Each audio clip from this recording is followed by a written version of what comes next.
You can fax us on 0870 199212. If you're that way inclined, email us at findafortune@itv.co.uk, and all these numbers are on teletext page 128.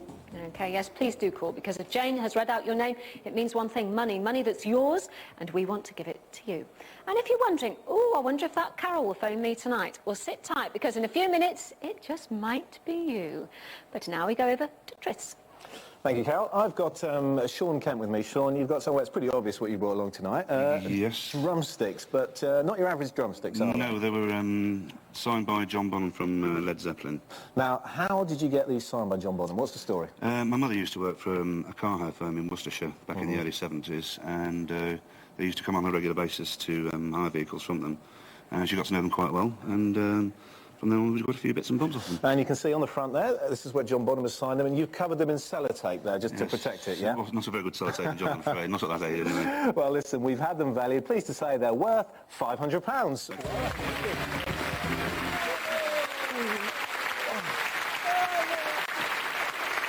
Margaret Butler. Right, Margaret, you've got something. Just hold that up for me, that. Give me a hand here. Now, this, obviously, is Elvis Presley, OK? Now, it's a print, isn't it, of a drawing of Elvis Presley, yeah? OK. How did you get this? It's a bit special. It's special. I worked in the bank in America, and Colonel Parker came in as a customer. Colonel Parker was Elvis's manager, wasn't he? Elvis's manager, yep. And he brought me in complimentary tickets to go to the studios and see him on location. Did you see him? I didn't see him. I couldn't get time off work. No. So he brought me this instead. Which isn't a bad consolation prize, really, is it? It's pretty good. And as you can see, Elvis has signed it on the front here to Margaret, best wishes, Elvis Presley. Where'd you keep it? In a cupboard. In a cupboard. I think you should take it out, put it above your mantelpiece. We've had it valued. It's worth £2,000.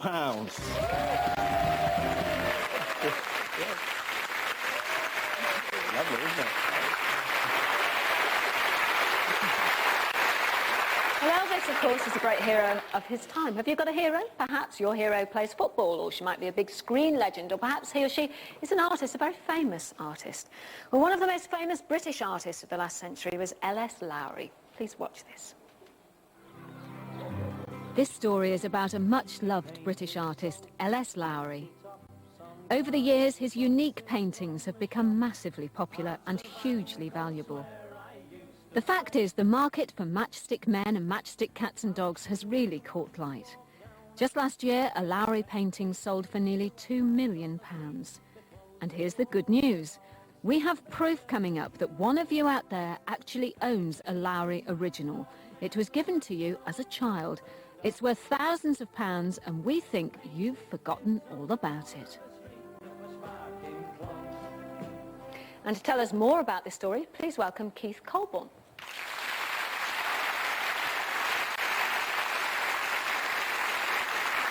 Now, just tell us a little about this story, because you were a headmaster, weren't you, in a college of art some years ago. And one of your students wrote to Lowry, is that right? True. I suppose it was in the early 60s. I think he was a second-year student, wrote to Lowry and asked for his autograph. Mm-hmm. Perfectly reasonable thing to do. We might think so.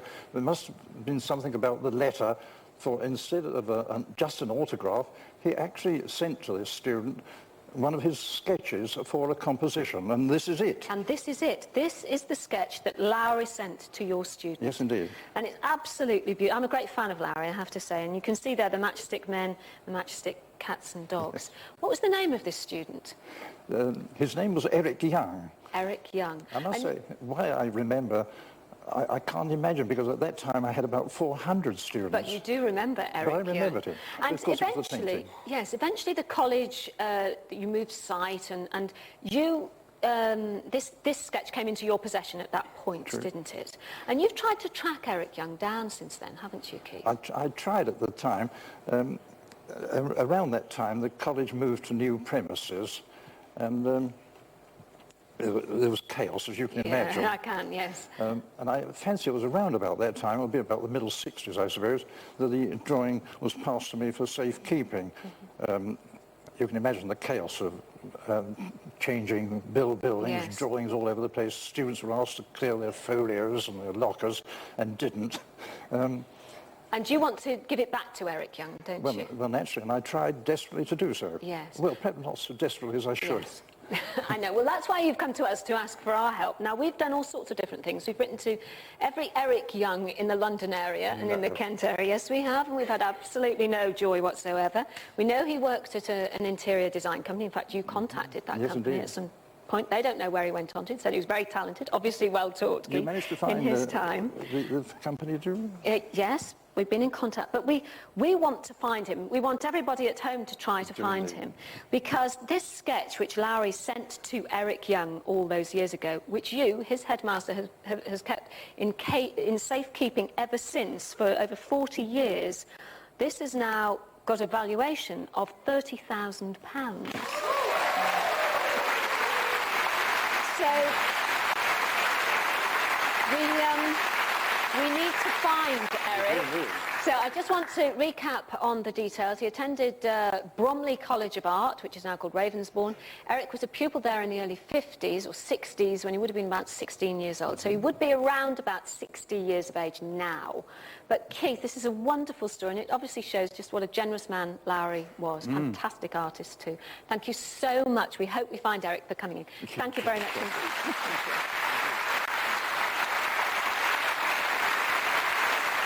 Just a couple of minutes now before my next phone call, but over to Jane for some news. Some great leads already, Carol. I actually think that this is a record-breaking show tonight for phone calls. 6,000 of you have rung in already, but don't stop. Keep dialing, please.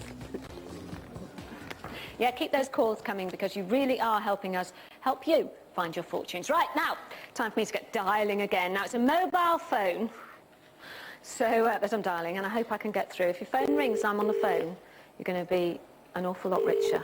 Have you got a 7 and a 5 in your number? Is your phone ringing? Is your mobile ringing? Poplar Voyager. Hello? Hello? Hello, can I speak to Norman Tenby, please? Speaking. Oh, hello, Norman. It's Carol Vorderman speaking. Yes, Carol. Oh, hello, Norman. What can you... Well, it's what I can do for you, really, I Norman. see. Now, I've been given this mobile phone to phone... Why aren't you at home? Where are you at the moment? I'm in Auburn, actually. Why? I am on a boat called Poplar Voyager. Oh, right, so it was. No wonder that we had trouble tracking you down. Yes. Now, I've got a cheque for you. This is what I can do. You took out a life assurance policy a long, long time ago that you paid into. And you paid £1.15 a week into this policy. It's matured. But I do need to check a couple of things. Your date of birth, Norman. It's the 22nd of January, 1939. And the street you used to live in the 70s. 19 Edward Street, Bishop. Oh, there you are, you see. It is you, Norman Tenby. I'd go ashore and have a few jars tonight, because we have a cheque for you here for £13,073.52.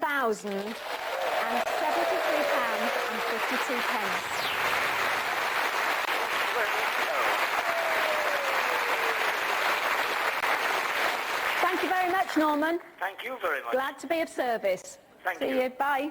Bye-bye now. Bye. 2 phone calls down, 1 more to go before 9 o'clock, and it's a biggie, so stay with us, because it might be your fortune. Find out if Harry Potter has some magic to sprinkle over your bank account. And you might be one of the 7,000 people on this list, which is worth £10 million. Woo. Before all that, things are getting fraught in Airline at 9. Do as quick as I can if you don't mind. Do you mind ringing me on desk 51? I won't get her at all if you're going to talk to me like that. Awkward passengers beware. Jane is not happy. I'm the supervisor here. Okay, well, who's your boss now? She's about to lose her professional cool. Oh, I'm getting so old for this. Airline, tonight at 9, ITV. We are live, we are Find a Fortune, and we will be back. See you.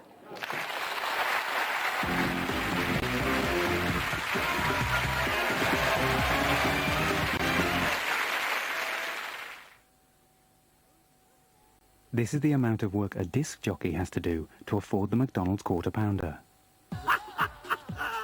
The McDonald's Quarter Pounder, 99p. JMC believe that you should be able to make the most of your holiday from day one. That's why we give you a resort guide, so you have a good idea of places to go when you get there. JMC are unwrapping the package holiday piece by piece. At B&Q, we don't need discounts to bring you low prices.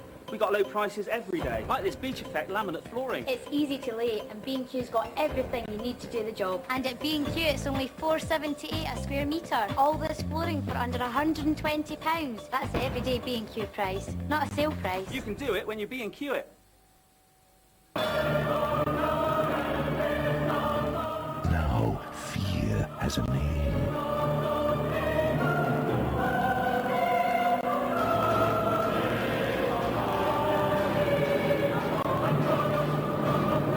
Apocalypse, Drayton Manor Park, Tamworth. I'm getting all spruced up. All I have to do is pop in a citrus blue. It cleans without colouring the water, leaving it crystal clear. Best of all, it makes me smell gorgeous. Just what I need for night on the tiles. For a fresher loo, try citrus blue. Years ago, we made a promise to offer permanently low prices. We call it As the Price. Today, we still promise low prices, and now we roll them back to be even lower. From toiletries to baby food. And plenty of things for the home. With thousands of lower prices, As the Price just keeps getting lower. Lower! Lower! And that's As the Price. I'm back!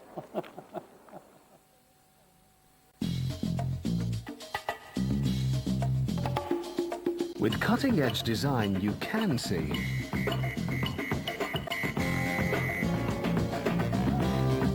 and advanced technology you can't, the Focus has always attracted attention. But now, with £1,500 cashback, it's even easier to see why. Ford demands a closer look. It's a rollover! So this Saturday's jackpot is an estimated £12 million. Have you got your dream ticket? At B&Q, we don't need discounts to bring you low prices. We've got low prices every day, like this Black & Decker VersaPack kit. It's a cordless power drill, screwdriver, saw, and a torch as well. At B&Q, it's only £59.98. That's the everyday B&Q price. Not a sale price. You can do it when you B&Q it. This is the amount of work a removals man has to do to afford the McDonald's Quarter Pounder. The McDonald's Quarter Pounder, 99p. Hello? Oh, yeah. Yeah, it's me. Have you stopped this thing? Yeah, I'm not sure it speaks English, actually. No, I've tried blowing, yeah. Blowing isn't doing the job, to be honest. Could you stop laughing, Phil? It's not actually that funny. Whoa! 1-to-1. The pay-as-you-go phone you can use abroad.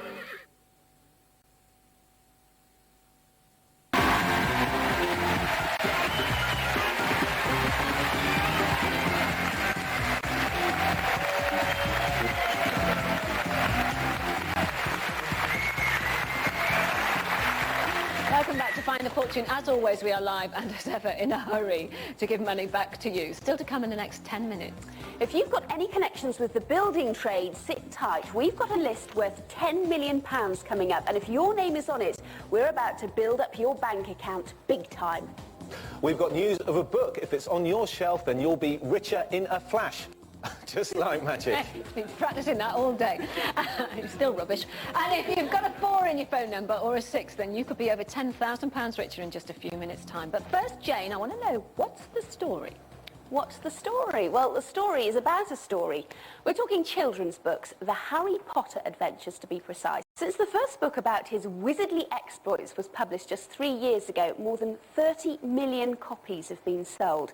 Now, if you've got a hardback copy of anything about him, listen carefully. We're looking for first editions. Now, how can you tell if your copy is a first edition? Well, firstly, it'll be a hardback like this. Now, open up the book to the copyright page. That's a page with all the numbers on it. And take a close look here at this row of numbers. That's the bottom numbers. Now, does your list end in a 1. Not 21 or 31. It must end in a 1 on its own to be a first edition. This is a copy of The Prisoner of Azkaban, which is third in the line of the Harry Potter series. 10,000 hardback first editions were published last summer. 5,000 of them went straight to Australia, but the good news is that if you've got one of the remaining 5,000, the book that you paid £10.99 for is now worth up to £250.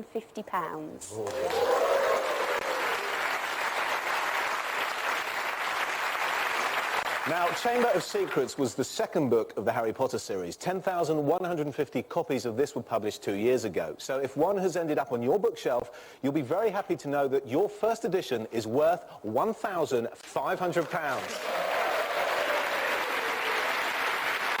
And now for the big one. The very first Harry Potter, The Philosopher's Stone, was published just 3 years ago.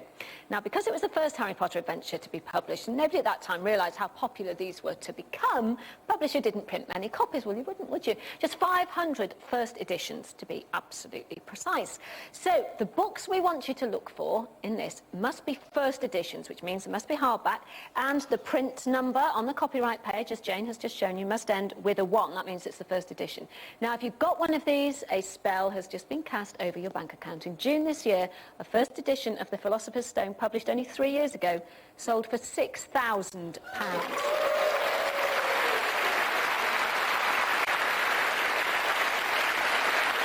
Unbelievable. And we wish J.K. Rowling all the very best. Now, Trist, what have you conjured up? Well, I've conjured up another gold envelope, Carol, and I'm looking for a family that go by the name of Corlett. And you would be Philip Corlett. Philip Corlett, yeah. And who's with you tonight, Philip? It's my mum and my sister. And my girlfriend and my sister's boyfriend. So we're still going, right, OK, so it's a small family gathering tonight then, is it? It is, yeah. OK, well, the reason you're here tonight is because I have a cheque that was actually due for your father in this envelope, OK? Your father passed away a couple of years ago, and the great thing is that you're all here tonight to receive this cheque, OK? Before I can give you this, I just need to check one thing for security reasons, OK? Yeah. I need to know your address when you're in Wiston. 8 Windy Harbour Close. I'm pleased you said that. It's exactly what it says on my card. That's good, isn't it? Yeah, Here is a cheque for all of you from Standard Life for £12,249.07. Congratulations.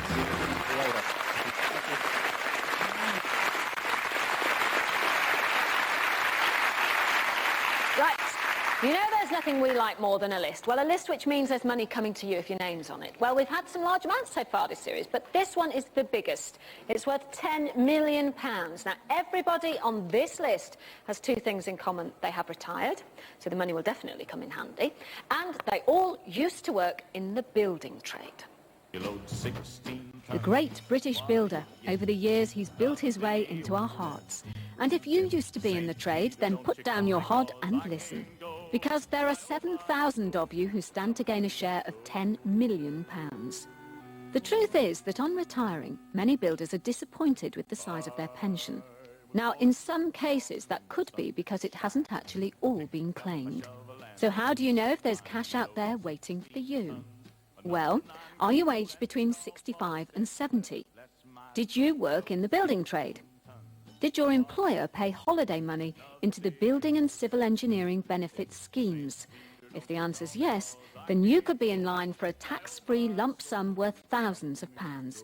And that's got to be a pretty good foundation for any retirement.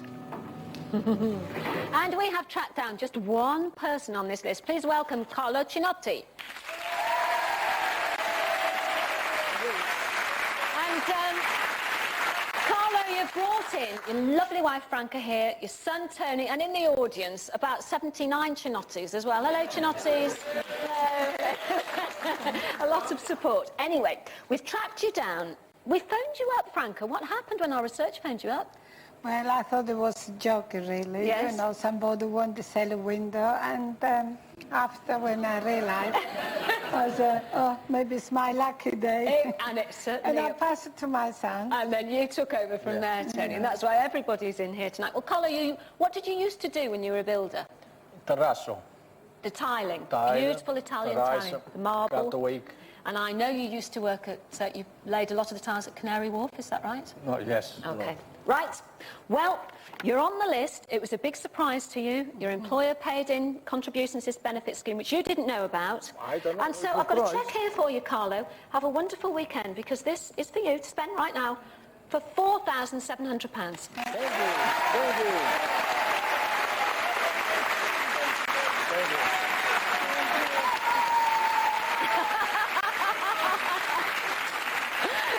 Thank you. Are you aged between 65 and 70? Did you work in the building trade? Did your employer pay into a benefit scheme? If the answers are yes, you might be on this list.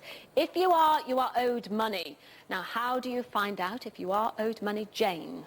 Write to us at Building Pensions List, Find a Fortune, P.O. Box 30,000, London, SE1 9GR. And please put your date of birth clearly on the letter, because we need this as proof of identity.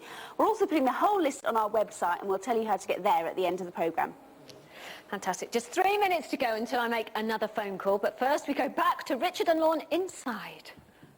Yes, indeed. Welcome back to the inside of the Howard's Arms here, Carol, in Ilmington, just down the road from Stratford-upon-Avon. Once again, we've had lots of people come down with lots of intriguing objects. For starters, we've got Dave Burton here. Good evening, Dave. Evening. Intimate in here, isn't it? Just a bit. Yes. Now, this is part, we know, of an extraordinary collection. Tell us a little bit more about it.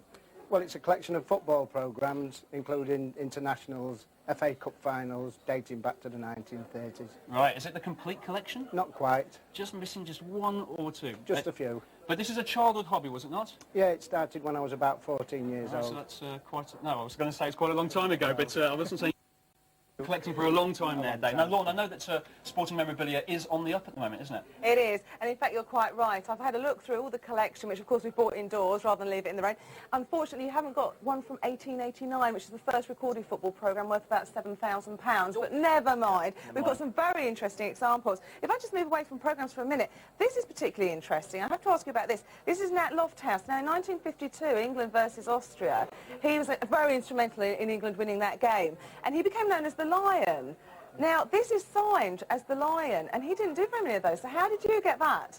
Well, I met him at a sporting dinner, and I asked him if he would sign his autograph and put on the programme from the Lion of Vienna, which he did do, so I was really pleased. Very shrewd man. I mean, it is a lovely collection. This isn't a particularly rare programme, but inside we have, not as you might think, the signature of the Duke.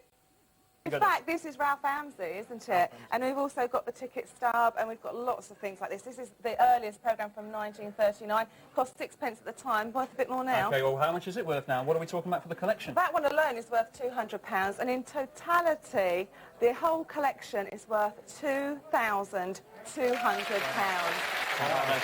That's amazing. Congratulations, and thank you very much for bringing it in.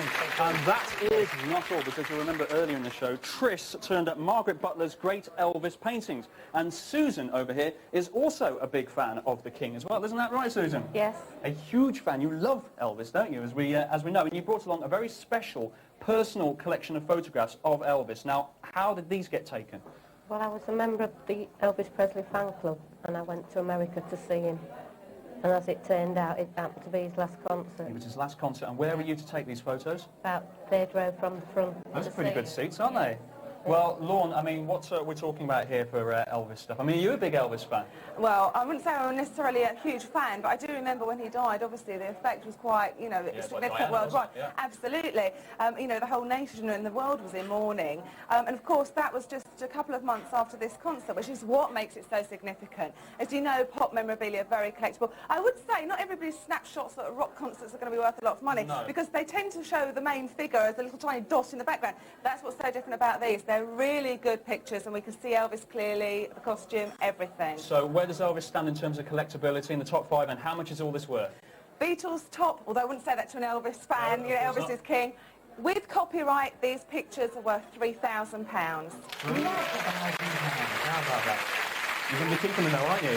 You look gobsmacked. That's fantastic. Congratulations, Susan. Thank you very much indeed. And that's it for this time, but join us next time in Bowden, just south of Manchester, and we'll see you then, Carol. Happy lady. See you then. Bye, Richard. Bye, Lorne. OK, now, Jane, just before I make that last call, anyone else you want to find? Oh, but of course, we're looking for Sally Ann Loeffler. Sally was last known living in Stevenage in Hertfordshire, and she will be in her late 30s. Sally, a cheque is only a phone call away.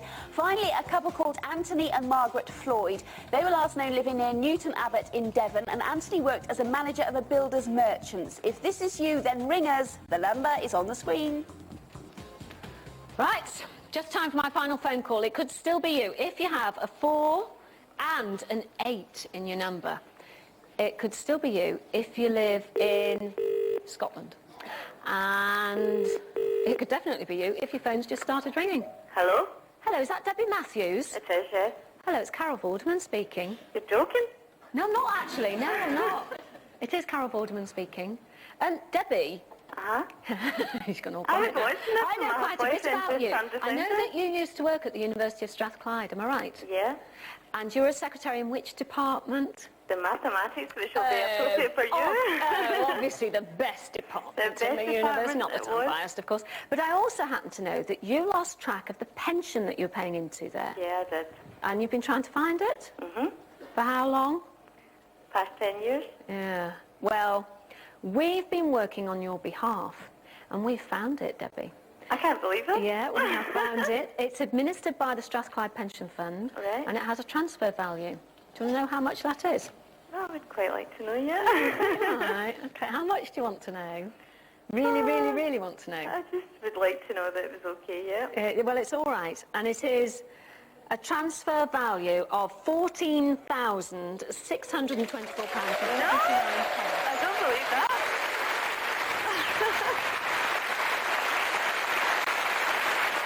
Thank you very, very much. I just don't believe that. Yeah, and it really is me, honest. I know, I just... 2 plus 2 equals 4, you see, that's proof. The envelope about it. Anyway, the cheque's on its way. Bye for now, Debbie. Thank you. Bye. Thanks a lot. Bye. Bye. Well, that's it for another week. Keep those calls coming in. The phone lines stay open 24 hours a day, 7 days a week. And your letters, our valuation team are always poised for action. Because we are here to help you find your fortune. Tonight's total? £800,000. Join us next week to find out if you're a whole lot richer. Have a great weekend. Bye-bye. Bye-bye.